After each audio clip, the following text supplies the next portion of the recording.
One white man named Lincoln supposedly fought the Civil War to solve the race problem, and the problem is still here.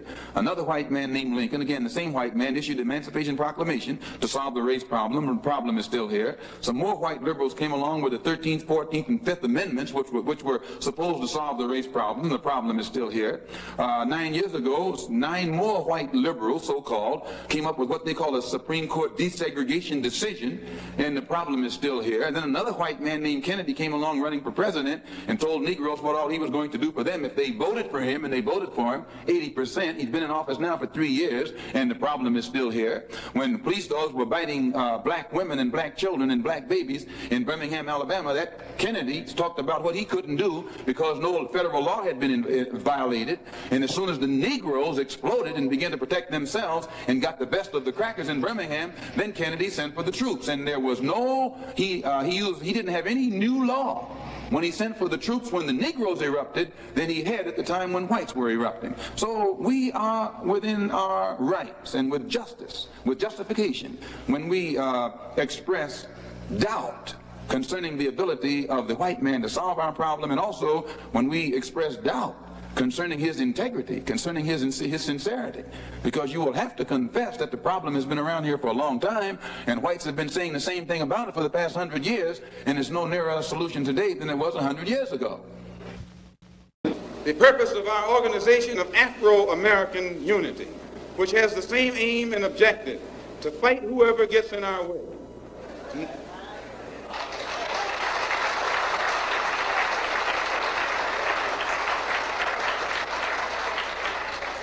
To bring about the complete independence of people of African descent here in the Western Hemisphere, and first here in the United States, and bring about the freedom of these people by any means necessary. And what makes them mad about that? They're constantly bothering the people. Anybody that's out there for the protection of the people happens to be in direct conflict with them.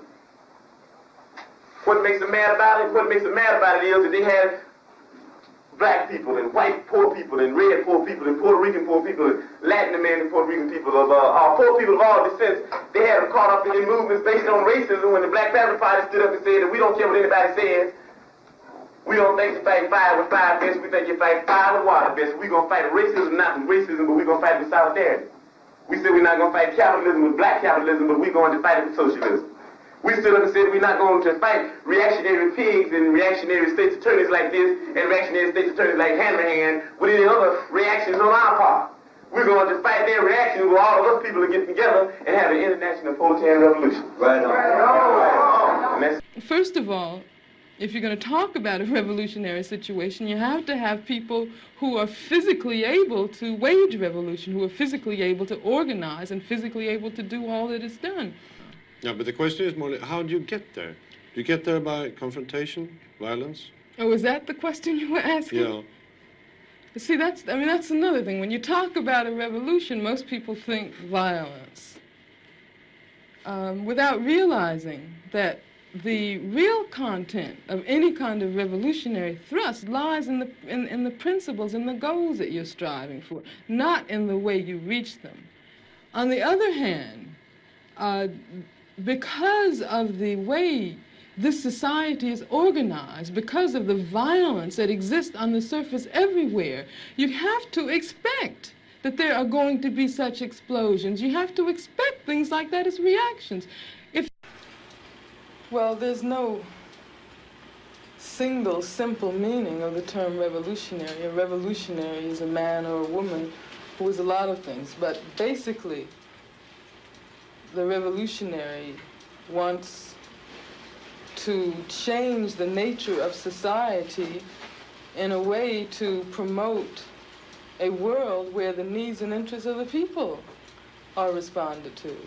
A revolutionary realizes, however, that in order to create a world where human beings can live and love and be healthy and create, you have to completely revolutionize the entire fabric of society. You have to overturn the economic structure where you have a few individuals who are in possession of the vast majority of the wealth in this country that's been produced by the majority of the people, and you have to destroy this political apparatus which, under the guise of revolutionary government, perpetrates the most incredible misery on the masses of people.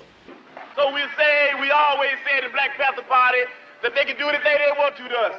We might not be back. I might be in jail. I might be anywhere. But when I leave, you can remember I said with the last words on my lips that I am a revolutionary.